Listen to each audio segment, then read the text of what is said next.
All right. Hello, guys. So, good evening, I guess. Yep. So, 7:20 p.m., 11th of December 2023. Signing in again. So, yeah. So, yesterday I was talking about the Esther Perel, that podcast that I've been kind of obsessed with recently. Like, I think I've watched it quite a lot of times by now. So that gave me an idea. I have a habit of just rewatching the same podcast a lot because I gain a lot by just rewatching it and absorbing some things I've missed and stuff. So maybe I'll do just this, like talk about podcasts, talk about something new I learned, and some of them could be helpful to you guys as well. So, and this would also be a way for me to repeat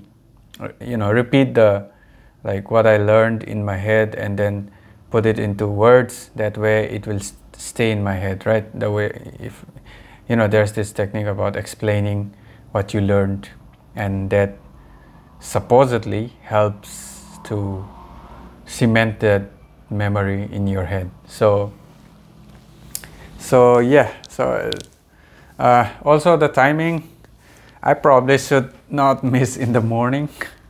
Like, when I don't do it in the morning, I start to postpone it till later and it keeps getting later and later, and it ends up being here right before I go to sleep. So like, now I have to do this, and after this I need to do the Japanese lesson as well, which I've missed last week because of my Pasig trip. So alright, so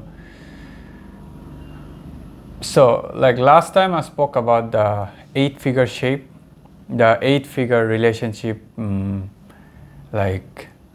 if what she spoke about, how if you want to change the people around you or your relationships, you first have to change. And that was what I spoke about last time. And this time, when I was just rewatching the video, and I realized that one line she said was pretty, I feel like I've heard that line somewhere else as well. So it was the quality of your life is determined by the quality of your relationships. I'm not sure if she used the word determined, but it's basically that's what she meant. So it's honestly, if I heard this line when I was younger, like when I was in my early 20s, or when I was a teenager, like 15 to 25, within that range time frame, I probably call it bullshit. Because I've always been kind of a lone wolf kind of. That was kind of my image, like the badass image I had in my head for the ideal person to be. And I've always kind of did that stuff. I did have friends. I wasn't antisocial, but I just, it's kind of now, it's the same even now. I enjoy being alone more because I can do whatever I want. I can manage my time, whatever things. So I'm much more comfortable being by myself most of the time. So I do need company once in a while, but it's not a necessity for me for majority of my time. So time awake. And so the only things that has changed, and it's probably a drastic change, is that now the older I grow, and after, fortunately for me, I haven't experienced losing a loved one yet. I'm sure I would have to go through it like everyone else, but I've experienced losing acquaintances and seen my friends undergoing a change, because they lost a loved one. So I have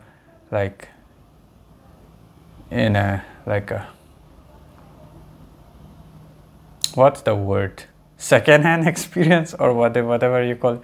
So Yeah, so not directly but indirectly I have experienced losing people, losing dear ones, and that has kind of like made me realize that, you know, things like what we have now, like the family we have, the friends we have, and the opportunity we have now to say the things we want to say to the people we want, even if we are just pissed off and had an argument with them, that is still, just being able to argue with someone is still a privilege, you know, and it's something we would miss, you know, when they're gone and stuff. And that has made me like rethink a lot of stuff. And then the older I grow, obviously, like, you know, once I started really taking responsibility for my life and being a responsible person, it made me realize you do need people, right? Like, you know, to get things done, for family, for yourself as well, you know, for work or for anything else, honestly, like even like say working out, going to the gym and stuff like that as well. In pretty much every aspect of your life you need someone, you know. And like now it's, back then I had this stubborn mentality of I can do everything on my own and stuff like that, even though I was being dependent on like the people around me, my family and stuff, which I like, you know, I guess I took it for granted when I was younger. But now I've realized and I've learned to accept that I need help and I can ask for help. It's like, I guess my pride was an issue as well, my ego and stuff. And also I was just not being honest with myself, and I was trying to live an idealized version of the man I want to be and stuff. So that made me realize, like, it truly, what she spoke about, how, like, you know, the quality of your life is determined by the quality of your relationships. It is true. And from what I've read and everything I've heard, the older you grow, the more you realize that you know, you start to miss. And like when you look at older people, they are like trying to spend more time with their family and friends and stuff like that. And it probably dawns on them at some point that, you know, like the most important thing isn't like my job and stuff, like my success and all that, which is great as well. But from everything I've seen and the old people I've met, they gravitate towards their relationships eventually, whether it be their children, grandchildren, or their friendships and stuff and relatives and all. So yeah, and now that I'm like 30 now, I turned 30 this year, and I'm already starting to realize that relationships are gonna become more and more crucial as the years go by. And even now I feel that need in the back of my mind. It's not that on my face yet because I'm still young, you know, 30 is still young relatively, but yeah, I'm already feeling that. And fortunately for me, around this time, like, you know, when I started to feel that, I was fortunate to be able to hear all these amazing people talk about their experiences, the successful people, as well as people who have like traded their family, their relationships for success, their regrets and stuff. And yeah, like, we all are fortunate that we have what we have today, the internet and all these podcasters, all these amazing interviews freely available to us, so we can like learn from the regrets and the success of lots of people, right? So like, yeah, with the relationship thing, I realized that as well. And I like, because since I started this self improvement journey, I have started to work on like all my relationships as well, especially my family. Like, I'm single. I've never like dated. I've never been into a relationship. I had lots of reasons for not doing it. So like, you know, it will be a long tangent if I go off on that. So basically, I had lots of reasons to not do it. When I was young, really young, like 15, somewhere around that, I wasn't confident. I was like a geeky kid, and I had lots of insecurities as well. And my vision issue definitely played a role in that. And then on top of that, I had lots of like insecurities, and so I avoided it. And then by the time I grew confident enough to speak in front of people, to talk with people, to socialize and stuff, I had like it would probably be injustice to my like to my past self to call those things excuse, because those were legit reasonings. Because like I just didn't have the time, like legit I didn't have the time. And I always felt like, you know, like even back then, before this whole red pill thing and all that stuff we hear on the internet, like when you're young, do not waste your time, like, you know, going after girls, like spend that time working on yourself, and once you are at a decent place, then, you know, then look for like that kind of logic, which makes sense, like even to me now. And when I was younger, even though my mind was a lot more narrow-minded back then, and I didn't know shit, but even then I had a similar kind of logic. Like by the time I was confident enough to talk with girls and I had opportunities where I could have dated, I got asked out as well by a few, but I avoided it, like because I thought, you know, at least that during those times I felt I'd be wasting my time, and I didn't have much money. I was broke, you know, so I didn't have money, like, and like it was basically like waste of time, waste of money. And on top of that, you know, I had like I was the type of, I still am that type of person who's like, who has so much things to do like throughout the day, even though like it's not exactly everything productive, but like I just have like stuff to watch, stuff to listen to, stuff to read, all those stuff, right? So like I was even more so back then, because back then I had like, you know, this YouTube and all these games, anime and all this stuff. So I'm like, you know what, rather than wasting time on someone else like wasting my money and time on someone else, I might as well watch all these movies I have to watch and all that, you know, those kind of stuff, reasonings. And I avoided it, like during my college years when I had the opportunity, and even during my high school when I had the opportunity, I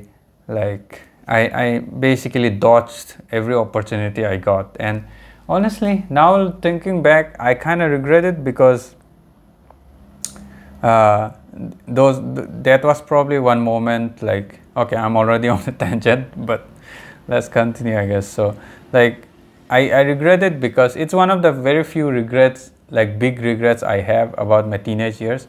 It's like I probably should have just, you know, dated a few or dated around a bit, had that innocent first love and all that, and, you know, just as an experience or a learning experience. It could have been a learning experience as well, and it might have probably helped with my confidence as well. Obviously, I wouldn't have taken such a long time, such a long like road to my gaining my confidence like I am now. So maybe it would have helped me with my confidence, or it might have crushed me, depends. But, you know, it would have been an experience, and I do miss that. So now even if I date, like it would be very, like, it won't be innocent like back then, you know. I have so much things to worry about now, and so many things like I'm already aware, and I'll probably go at it a bit more, way more like well thought out and methodical in a way. Like it won't be like, you know, that innocent jumping headlong into it like a teenage, you know, like a teen basically. So yeah, so that's one of my regrets. And how did I even end up here?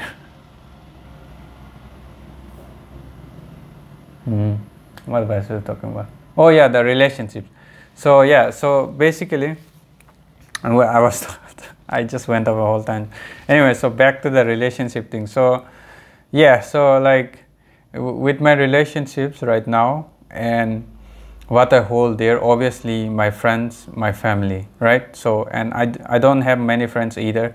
I like to keep a few close friends, and like most of them are people I've known for years now. Like,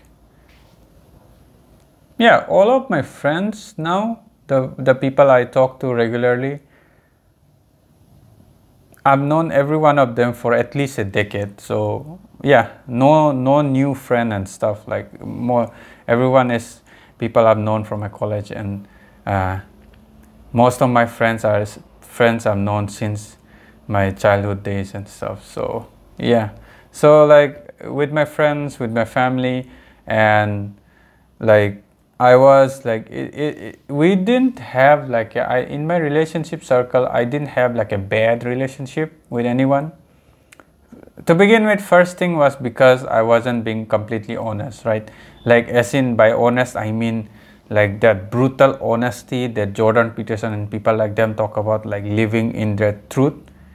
I was, decent person, decent friend. I believe I was a decent friend to them. I was a decent, part of the family as well. But I wasn't being completely honest.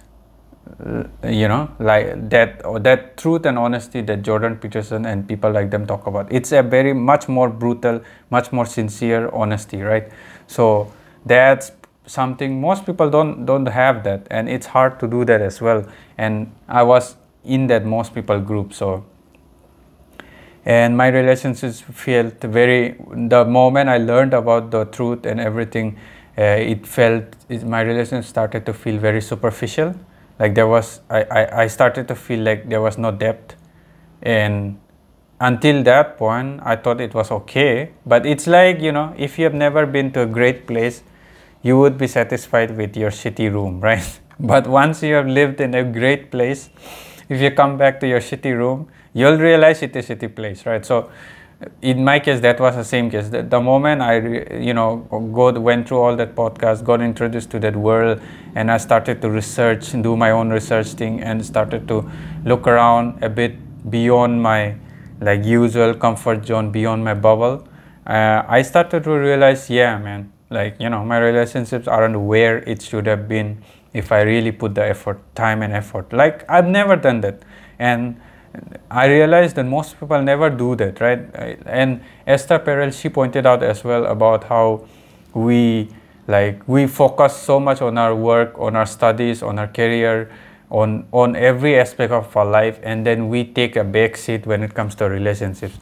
Like in my own personal experience as well, I've never met anyone who prioritizes their relationships, over their work, over their study when I was a student and stuff. So I realized that, and I realized I was part of those same people, like which I found lacking. And that's where, so I started working on my relationship as well. And it's not the big steps. I didn't make any drastic change. I made drastic changes in my own life, personal life, but when it comes to relationships, I started, because I could not make drastic changes to begin with, and like I started to do like small little changes. One of the changes I made was very effective, and that actually encouraged me to do a lot more. And see, Esther Perel also talks about how like it's those little things, right? Little things.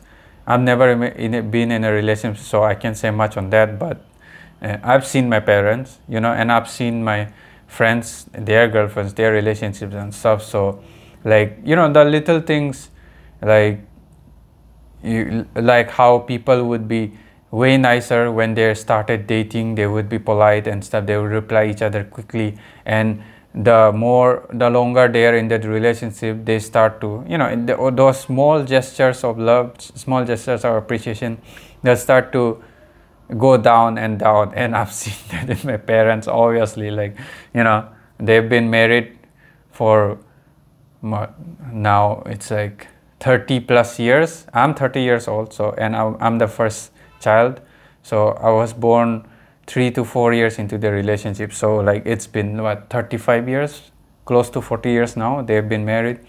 So like, yeah, it's like I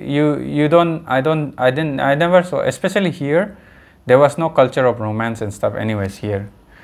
Like maybe but it's very basic one, you know, at least from what I know.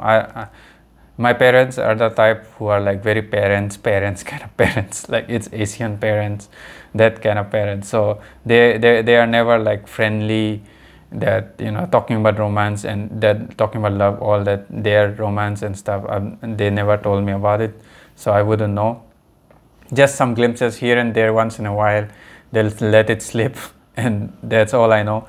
So like, yeah, I've never seen them do the gestures and stuff of love and stuff like that, which you would see in movies or parents doing it. Maybe in Western countries, it's more of a normal thing, or it's a thing to do.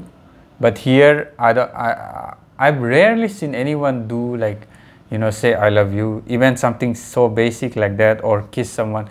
A public display of affection is obviously not here. We have a much more conservative society.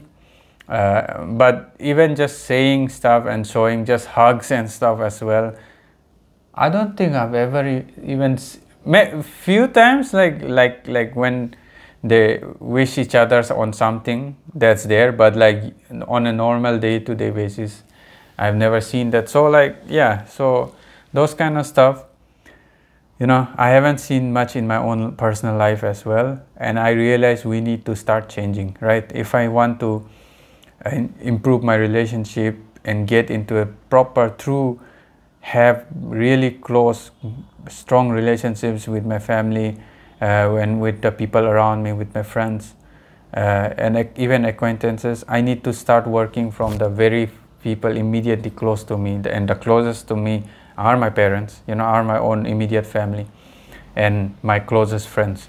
So I started to take small steps. Like in my parents' case, it was like just wishing them, like early morning when I see them, I'll just wish them good morning, you know. And it's not a thing here.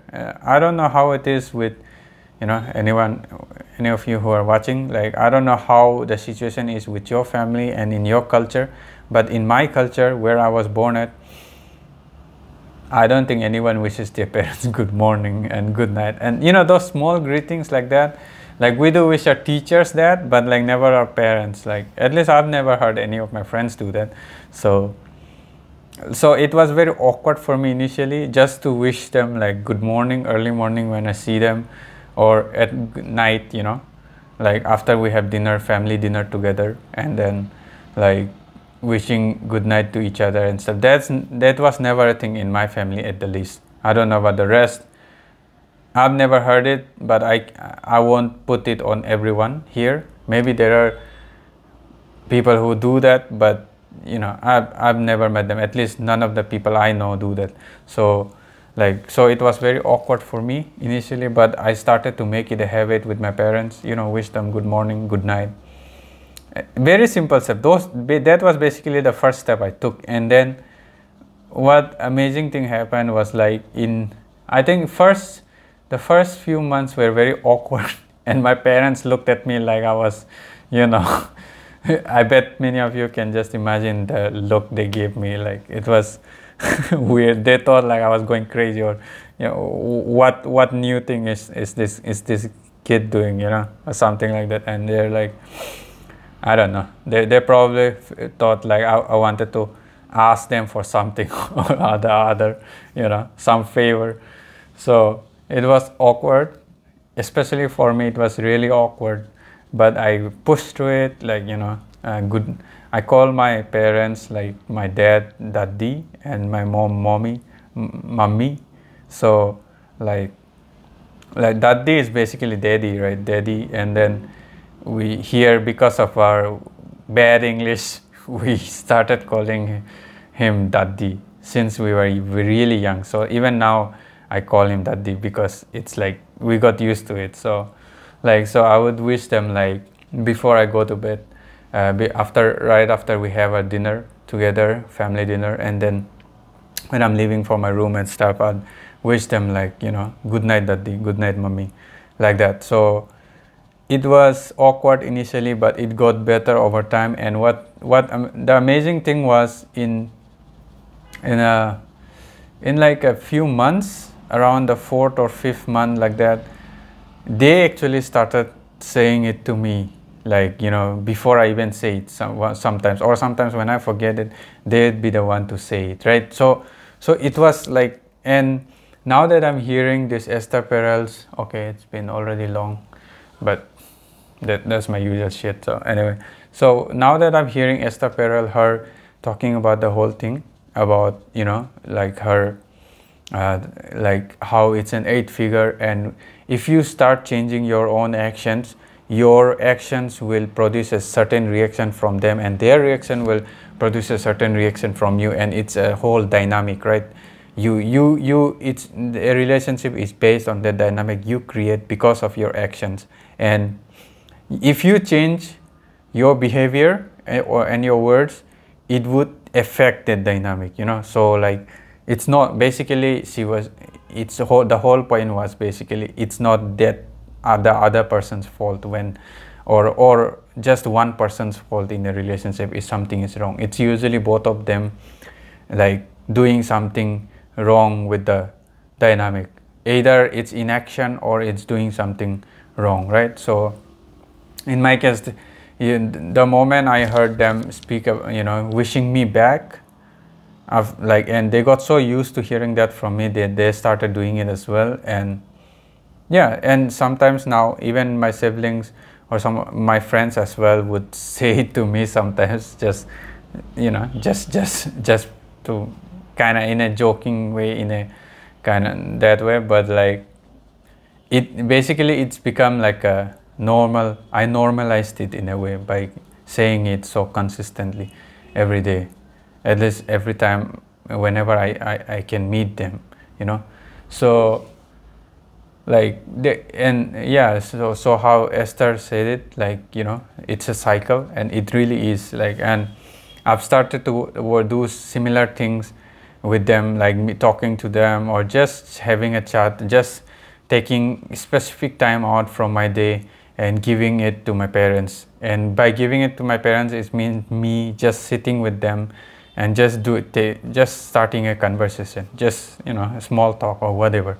And like, because I wasn't used to doing that, you know, taking time specifically out just to give it, like, okay, this time is for my parents, this time is for my friend, like that. It's still hard for me to do that, and like, and oftentimes awkward. But when I started doing it, and I have definitely noticed the closeness. I've noticed how, like, it's so much easier to talk with them now, right, about a lot of other things, even with my friends and stuff. So it's still a work in progress, but I've already seen improvements, and I feel like this whole relationship, you know, working on relationships, giving time for your relationship is a legit, in my own experience as well. And, you know, well experienced people like Esther and even Jordan Peterson, and they all speak about this stuff, and they are like psychologists.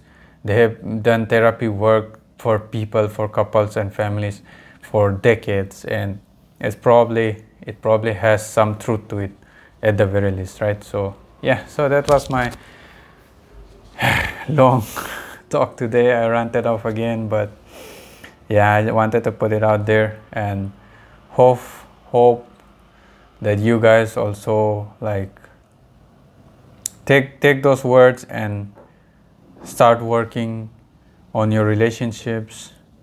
If they're already good, make it better. If they're at a bad place, maybe try taking small steps like I did, and, you know, keep doing it, because it is like, treasure it while it still lasts, right? So yeah, that's it.